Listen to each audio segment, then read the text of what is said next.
following program was provided by an independent producer solely responsible for its content. The opinions expressed do not necessarily represent the views of this station, its staff, board of directors, or underwriters. Welcome to The People's View, a program dedicated to discussing local, state, and national issues and their effect on the American people. The People's View provides a platform for state representatives and national figures to present their viewpoint. Whether it's social, economic, or financial topics, you'll hear it on The People's View.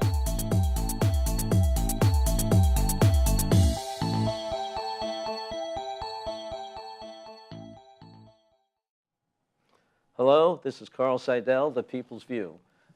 The People's View is sponsored by the Nashua City Republican Committee, and you can find information about the organization at nashuagop.org. We run our meetings the second Thursday of every month at the Crown Plaza. Please contact us with any information. Tonight, we're going to be talking with David Deane, who's currently Alderman-at-Large and is running again for another year. How you doing, Carl? Okay, how are you doing? Good. Tell us, why are you going back for another 4 years of a lot of work? I enjoy it. I enjoy interacting with citizens. I like to, have a good lookout on, making sure our children are getting a good education and our parks are nice and clean, and we have a well-staffed fire and police department, and that things are. Well, you've been doing this for a while. You've been involved in civic things. Yeah, I've. It started back in 1988. I became involved in a baseball program, and I'm still involved with youth baseball today. In fact, we have a banquet tonight that I have to attend, that I want to attend. My role has been diminished because we merged, but I'm still actively involved. I think it's important to, supply the children in the community with activities. Get them outside, get them active, and get them getting a few life lessons on the baseball field or soccer field or whatever it may be. But I'm supportive of all children's activities. But I ran for the Board of Public Works in 1998 when there was a threat to end the city's basketball program, and I won that election, and I unseated an incumbent, and the basketball program is still in place today. We did have an issue a few years back with the Board of Education, cut the funding that supplied the oversight of the facilities, which would have ended the program again, and I placed the funding in the park department budget, and it's done as an interdepartmental transfer now, so that issue's off the table. Good. So I just think it's important that the kids in the community get a fair shake, and there's a lot of little people, and that's our future. Yeah, absolutely, and we have to make sure that they're educated and they're taken care of. So. And I enjoy serving. I enjoy the aspects of city government. Sometimes it's frustrating. Sometimes you win, sometimes you lose. I like, voicing my views and my opinions on different topics. As you know, the board is bipartisan, and as well it should be. And we're there to look at the measures that are brought before us and to decide what's best for the city and its citizens. So. What committees do you serve on? I serve on the Finance Committee, and I serve on the Budget Review Committee. That take a lot of time. I enjoy both of them. I enjoy the reviewing the operating budget, as well as going through the request to spend at our finance meeting. We also have a warrant that I go through with a comb that shows all the checks that the city has written to all the different vendors. And now I have a vested interest in that because, when you're looking at $260+ million, I want to see where it's going, and sometimes I find things that raise some issues. So we're an oversight board, Some of us put in a little more time than others, but I mean, my colleagues are all elected by the citizens to go out and vote, and I respect that. And you know, it's, What do you think the big issues are going to be in the coming years? I mean, what are you priming your campaign about? well, I mean, I think, you know, the big issues is, you know, we consistently see increases in our operating budget, although this year we had an evaluation, so the, you know, the property tax increases are going to be rather small as compared to what they've been in the past. But, you know, we have a lot of budget issues. And basically, one of the biggest ones we have is pensions up at the state level, where they've asked the communities to, you know, increase their contributions. This year was $3.8 million. And as you well know, our state pension plan is in absolute financial disarray. It's one of the worst funded pension plans in the country. And when you look at what transpires in that plan and what people get to do and how they collect out of it, yes, they do pay into it, but They certainly collect a lot more. yeah, I mean, when you see remember that, I believe it was a police chief out of some community up north was making more when he retired than when he was working. Well, what's wrong with that picture? I chaired the Public Works Pension Plan, which has been in place since, I believe, 1945. And that plan, it's very simple. The city contributes 6.5, the employees contribute 6.5. After 25 years of service for those who were vested in the plan, it's gone up to 30 years now. They can leave the plan after leave employment for the city after 25 years and collect 65% of their base salary. That's it. No overtime added, no vacation time, none of the accrued stuff is added to jack up their pension. The plan right now is funded, I believe it was between 83 and 87%. When I chaired the plan, I was on the pension board for 5-6 years, and we had other communities come in to look at the plan and to model, you know, a pension plan in their community around what we had because of the success rate with our pension plan. I mean, we had 3 financial investors that were involved, and it's good. And the public works guys are in it. It was always interesting when trustees would change. You know, they'd have to elect a couple of employees out of the public works department. And everybody would always come in and want to change this and change that. And what I tried to instill and what I learned when Bob Hussey, who had passed away a few years ago, he was a trustee on there for like 28 years, was that you have to look at the long-term health of the plan. It's not just you, it's, you know, into the out years of others. And after, you know, and then they finally got it. And I was happy to see that the employees were really interested in the overall health of the plan, not necessarily seeing how much more they could get out of it, because they knew in the long run that, you know, if the plan fails, it's over. You see so many companies that go bankrupt, Yeah. that people are just hanging out there. Yeah, it happened in California, towns that went bankrupt, and these people that were, you know, that had paid into their pension plan, it was gone. Yeah. There's no money. It's gone. I mean, so... I mean, even what you said as a suggested other one is better than the pension plan that I had with the DuPont, with the large company. Yeah.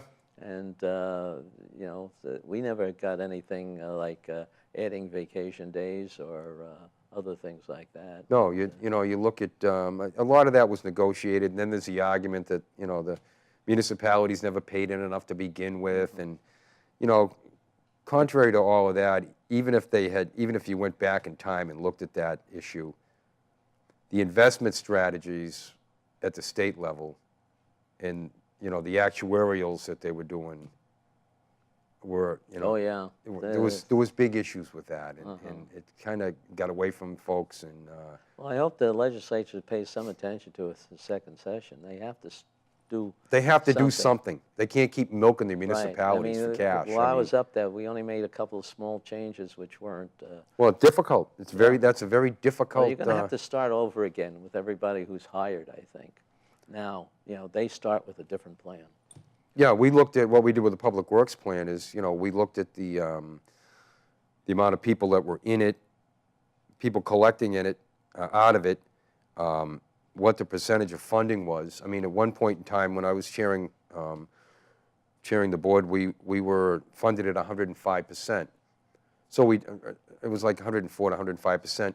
So what we did was we gave a healthcare stipend out, but in no uncertain terms, we sent a letter telling the members that when and if we drop below a certain percentage, this is going to stop. Because, you know, we don't want to be holding more than we need. So, you know, when you look at some of the older fellows that, you know, paid very, you know, they paid little into it, but back then it was a lot. I mean, you know, when you look at the dollar amounts from when they worked and when they retired and what they paid in and what they're collecting today, it's very minuscule amount of money. So we, you know, we looked at trying to help them out with the money that they had paid in. So. Definitely. Well, I know that you can't blame the people who signed up before. Those were the rules. Yeah. And if you're making 100 grand now, well, it's kind of embarrassing, but there's a problem, and it's, you know, that really has to be addressed. You played by the rules. So what else besides the pension plan do you think the town has to look at? Any transparency in the budget? Because I know that's been brought up in the newspapers recently. Yeah, there's the budget process is, you know, I'm a little frustrated by it because it's, when I chaired the committee, we would receive the budget legislation early and we'd have a longer time to review it. Now it's all crammed into a very short window. And quite frankly, you know, I don't care for that process. And then, you know, you have late nights or whatever, but even when I chaired the committee. It's a lot of paper that you got to look at. Yeah, it's a lot of things. And then, you know, lots of times, you know, back in the day we would have, when Streeter was mayor, Bernie Streeter was mayor, the department heads would come in. And we get department heads that come in now, but, I mean, sometimes it's like pulling teeth. And I like to talk to these people. Yeah. You know, I mean, I'm not an alderman who's down at City Hall every day, going through people's offices, banging on doors, sending them tons and tons of emails and all that stuff. If I have a question or something, I'll inquire, but I don't spend a lot of time. You know, I do my research on my own. If I have a question about something, I'll contact somebody. Same with the police department. I'm not in law enforcement. I interact with the police department. I like to do it in a public setting. I don't think aldermen should be calling the police department, putting demands on them. The only demands I'll ever put on them is if a constituent calls and says they have a speeding issue and they'd like to track some of the traffic count and speeds, I'll request that a stealth unit be put up, and, you know, then we'll get the results and, you know, things like that. But when it comes to, you know, their operating budget, I like to understand how they're running their department, where the appropriations are going, what they're focusing on, and, you know, they're trained in law enforcement. You know, the fire department's the same way. I mean, they're, you know, when you look at those, they're 24 hours, 7 days a week, and they're out in all sorts of weather. And, you know, people make comments, you know, about, well, the firemen are just hanging on the firehouse. And I'm like, you got to understand something. You know, at a moment's notice, they could be in a truck running into a burning building with a rubber hose, with it being, you know, 3 below zero. I mean, you got to, that's our insurance. Like anything else, it costs money. It saves lives. You know, it's, you know, I think we have they come out pretty fast after. Yeah, they do. And they respond to quite a bit now. It's not like the old days. They respond to, you know, motor vehicle accidents and assistance with ambulances and, you know, medical issues. And, I mean, they see, it's not the old days. I mean, our firemen see a lot of things that, you know, their predecessors never had to deal with. So, you know, and you know, the firemen are, you know, the firehouses are strategically placed. We have good response teams. Our equipment is updated. You know, you get an education of what they want and what they need. I mean, it's like replacing hoses and nozzles, and, you know, the stuff has a depreciation, a life expectancy. You don't want to have it fail and have some catastrophic issue happen because you didn't want to fund the purchase of new hoses or nozzles or tires for their trucks or whatever the case may be. But, you know, it costs money for that operation, and, you know, I think it's, we have a very professional staff, you know, from the chief on down, and we got a lot of young guys on there, which is good. Same with our police department. They're the same way. I think they're, How about the Public Works Department? That's one of the issues is whether you want to move them out to Broad Street, not Broad Street, West Hollis. West Hollis. That kind of, when that land was purchased in front of the landfill, I didn't support the purchase. You know, there's this grandiose plan, and they did take a ride somewhere, I forget where it was, in Massachusetts or Connecticut or someplace, to look at this building. You know, because the plan is to, you know, it's been talked about, is to tear down the street department building, move down to the dump in front of the, in landfill rather, and put another sheet of ice in for Conway and make that a recreational mecca with the Y and the ice rink and Stellos and. But, you know, I think we really have to look at our priorities. They've been spending a tremendous amount of money on this new fleet. We have a landfill operation that requires $3.8 million of taxpayers' money to supplement it because of the revenue issues. It's a cost of doing business. Your trash, people see their trash being picked up. Years ago, it didn't cost anything because the commercial tipping fees that were brought in covered the cost. Well, that's not the case any longer. How long is that landfill good for? I mean, well, I'm not quite sure. 20. We probably have 20-something years. It's all. Enough. It depends on volume. It depends on compaction, airspace. You know what's brought in on a daily basis. You know, we were required by DES because of issues that other communities had with putting, I believe, around $500,000 a year away for covering the landfill when it reaches capacity. There's a lot of other communities in the state that, you know, that their landfill would get filled, and they're like, well, we don't have any money to do that. Now it's like, if you want a license to operate a landfill, you got to put X amount of dollars away. So we have to do that. But, you know, our landfill is, you know, it's a very important part of our community, and, you know, they've got a handle on a lot of the odors and things of that nature. Is there any problem with the methane they generate? No, in fact, we just, there was a piece of legislation brought in, and there was a contract let to increase the methane wells. They do burn off a lot of methane. They backfeed the grid down there. I remember years ago, back in '99, I believe it was, or 2000, when Minnesota methane came in, and they took a bath.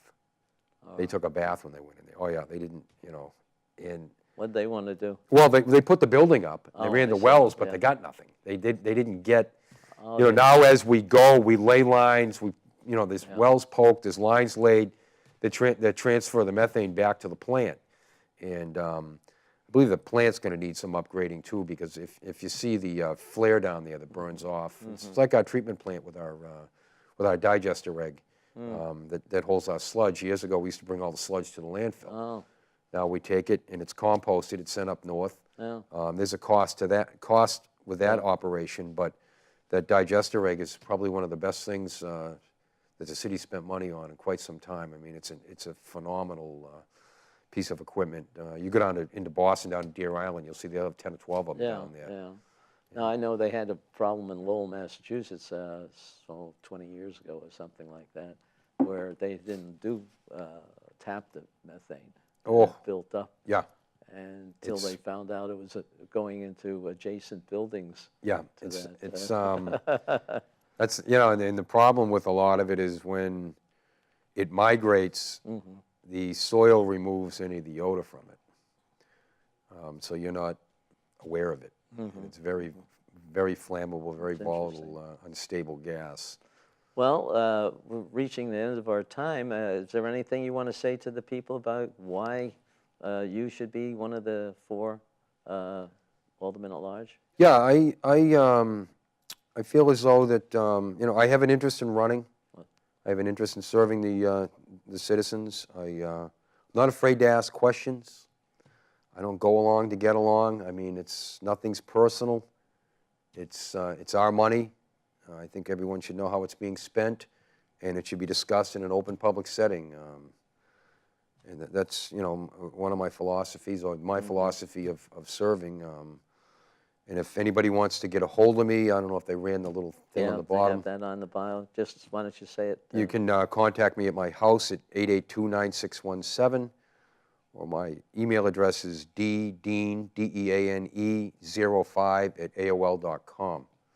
And I'll return an email to you. Good. And you do keep abreast of all your constituents. Well, good luck. I certainly do. Good luck in the coming election, and maybe we'll have another talk before the election. Okay. Thank you very much for coming on tonight. Thank you, Carl. Thank you.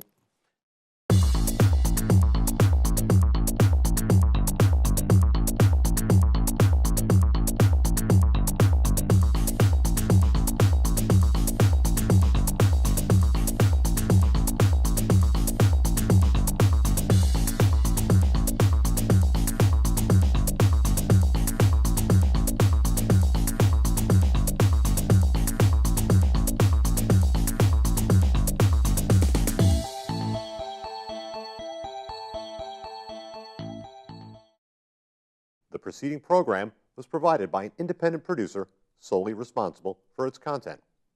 The opinions expressed do not necessarily represent the views of this station, its staff, board of directors, or underwriters.